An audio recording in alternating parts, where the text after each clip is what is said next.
ijazah palsu.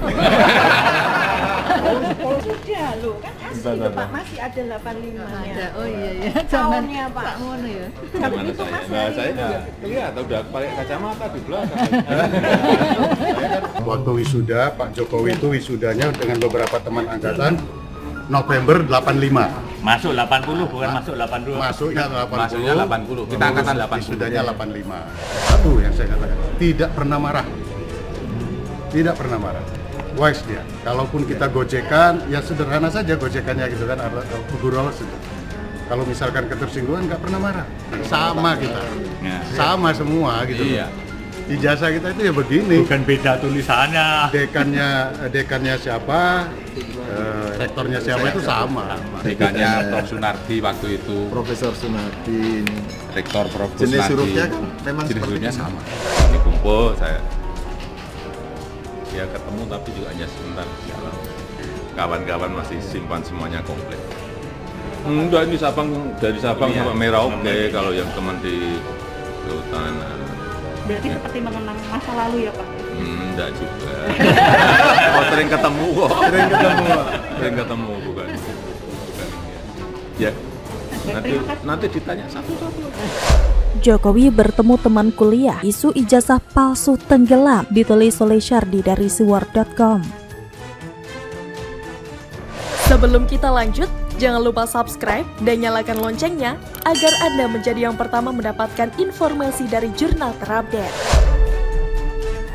Jokowi memang berbeda dalam menyikapi sebuah isu. Saat ini dia diserang dengan isu ijazah palsu. Biasanya orang lain pasti akan segera klarifikasi untuk mencegah agar tidak menjadi besar. Tapi Jokowi kerap diam dan seolah tidak terlalu memperdulikan. Bambang Tri menggugat Jokowi karena dugaan ijazah palsu saat mendaftar di Pilpres 2019. Bahkan sebelum Jokowi beraksi, Gibran Curistad duluan membalas tuduhan yang sama terhadapnya.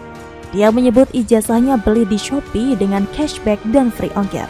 Jokowi biasa memberikan sebuah kode dalam respon sebuah isu. Kali ini, kebetulan Jokowi ada di Yogyakarta. Minggu kemarin, Jokowi dan teman-teman semasa kuliahnya di UGM bertemu di salah satu tempat makan. Lah ini loh, urusannya apa? Urusan ijazah palsu, kata Jokowi setelah menyalami satu persatu teman kuliahnya. Mereka tertawa semua mendengar itu. Jokowi terlihat mengingat nama-nama temannya itu. Kalau mahasiswa kan masih komplit, kalau yang SD carinya di mana, kata Jokowi.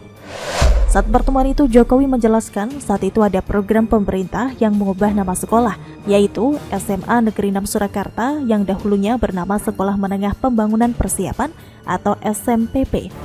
Isu ijazah palsu sudah terbukti salah, tetapi tetap saja isu itu masih beredar. Kemudian mereka melihat-lihat foto-foto lawas dari album. Jokowi terlihat berkumis dan berkacamata mengenakan toga wisuda. Foto itu berasal dari tahun 1985. Foto tersebut sebagian diposting di akun media sosial Jokowi. Salah satu teman Jokowi, Seweko, berkomentar soal isu ijazah palsu itu. Dia menegaskan bahwa ijazah Jokowi adalah asli dan sama seperti ijazah lulusan Fakultas Kehutanan UGM tahun 1985 lainnya. Itu pasti asli Thomas. Uang kita itu sama-sama kuliah, kita ke kehutanan sama-sama, praktikum sama-sama, wisuda bersama. Ijazah aslinya itu sama kita, sama semua. Dekannya siapa, rektornya siapa itu sama, katanya. Kita prihatin kok ada yang mempersoalkan. Artinya, kalaupun yang mempersoalkan dengan niatnya mengungkap, saya ada 2 saksi. Lah kita ini 80 kok.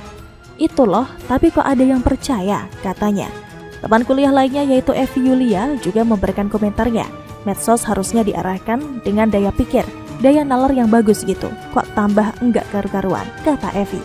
Kemudian mereka semua saling menunjukkan salinan ijazah kelulusan sarjana yang sama saja dengan kepunyaan Jokowi. Tidak perlu terlalu banyak kuar-kuar bahwa ijazahnya asli, tidak perlu bertingkah seperti pecundang politik ala Amin Rais yang pamer ijazah S3 di YouTube sambil mengatakan itu asli bukan palsu. Jokowi hanya menunggu momen yang tepat dan saat berada di Yogyakarta, dia dan temannya melakukan klarifikasi. Ini jauh lebih efektif ketimbang mengklarifikasi di media sosial, karena biar bagaimanapun mereka tak akan percaya, apalagi yang otaknya sebangsa kadrun. Mau diperlihatkan foto dan ijazah pun, mereka akan mencari-cari kejanggalan yang dipaksakan. Banyak saksi dan keterangan banyak saksi dan ketegasan dalam pertemuan tersebut sehingga buktinya jauh lebih kuat dan meyakinkan ketimbang bicara di media sosial. Saya juga yakin para kadrun meski sudah membaca berita soal pertemuan Jokowi dan teman-teman semasa kuliahnya, tetap saja takkan percaya. Mereka bisa saja mengatakan kalau pertemuan tersebut cuma rekayasa. Teman-temannya bukan teman asli, cuma suruhan dan bayaran agar mau bertemu dengan Jokowi dan melakukan persekongkolan busuk di depan publik. Kalau otak sudah busuk, tetap akan cari cara untuk membuktikan apa yang dia harapkan. Selalu ada hal yang bisa diributkan. Mereka maunya Jokowi datang ke pengadilan dan bawakan ijazah asli. Saya anggap ini percuma. Nanti kelar persidangan, mereka mungkin bakal gugat ijazah TK atau PAUD. Nanti selesai urusan ini, mereka bakal gugat keaslian nilai ujian atau PR.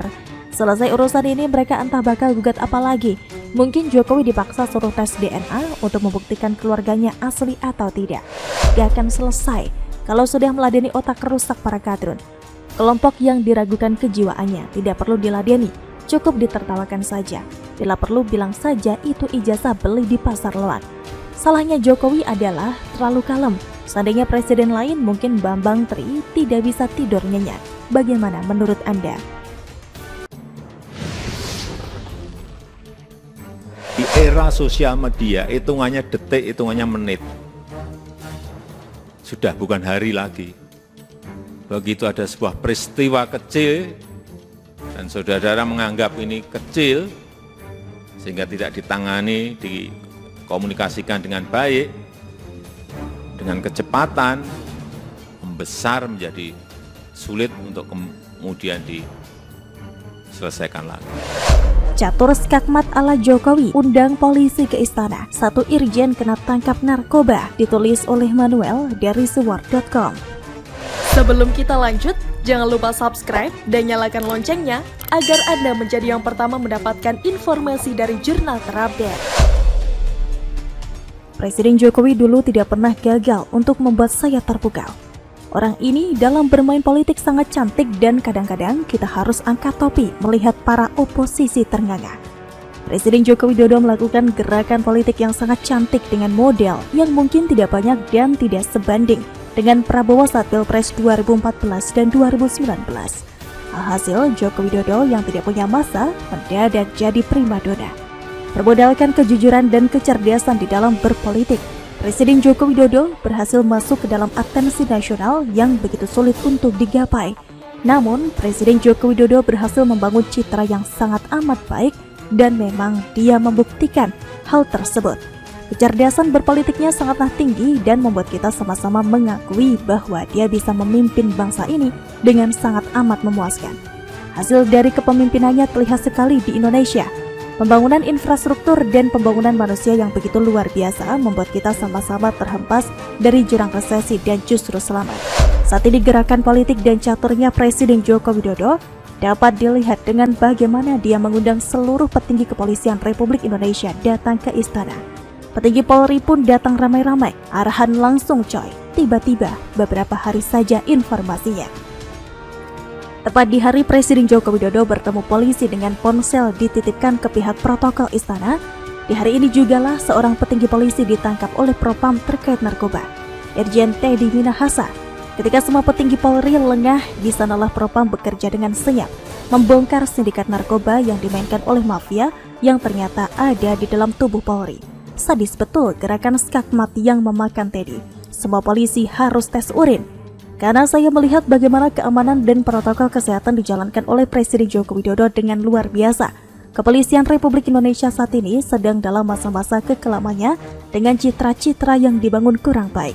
Mungkin di periode pertama Presiden Joko Widodo memimpin banyak sekali pejabat kepolisian yang main mata satu sama lain. Merasa mereka dilindungi oleh pemimpin sebelumnya. Polisi ya bisa seenak udelnya. Mereka berpikir Presiden Joko Widodo bisa dipermainkan seperti pemimpin sebelumnya. Justru ternyata di era seorang yang tidak memiliki latar belakang militer sama sekali. Presiden Jokowi lah tersebut terungkapkan bobrok di kepolisian. Mulai dari kasus Ferdy Sambo sampai sekarang seorang petinggi polisi ditangkap karena narkoba. Saya bersyukur bagaimana Presiden Joko Widodo berhasil membangun dan memfokuskan kepemimpinannya di dalam pembangunan manusia sesuai janji Presiden Joko Widodo yang pernah mengatakan dia tidak akan ada ikatan lagi di dalam periode keduanya. Dan benar, seluruh jajaran kepolisian dibuat gempar lewat undangan presiden ke istana, dan di hari itu juga ada yang positif narkoba. Permainan cantik ini mungkin tidak banyak orang yang bisa melihat.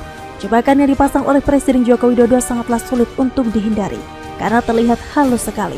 Bagaimanapun juga, kita tahu bahwa Presiden Jokowi adalah pecatur ulung yang memiliki karisma dan didukung oleh orang-orang baik. Dan kebanyakan mereka-mereka besar kepala dan menganggap bisa main-main sama Presiden Joko Widodo.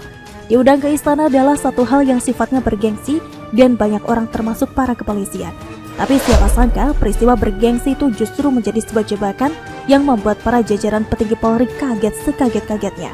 Akhir kata kita harus mengucapkan puji syukur kepada Tuhan Yang Maha Esa atas berkatnya kepada Indonesia lewat mengirimkan Presiden Joko Widodo ke tengah-tengah kita selama 10 tahun.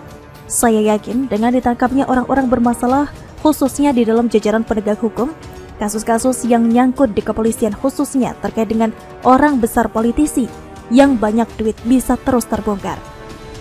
Yang paling gampang kelihatan adalah kasusnya di DKI Jakarta loh. Malah ada yang sangat ngebet mau jadi presiden dan kebelet kayak mau berak di celana. Teknik bermain catur politik ala Presiden Joko Widodo diakui dunia dan kelasnya bukan lagi kelas Anies ataupun politisi lainnya yang menggunakan radikalisme dan pengacauanisme untuk ditunggangi. Begitulah catur mantul. Bagaimana menurut Anda?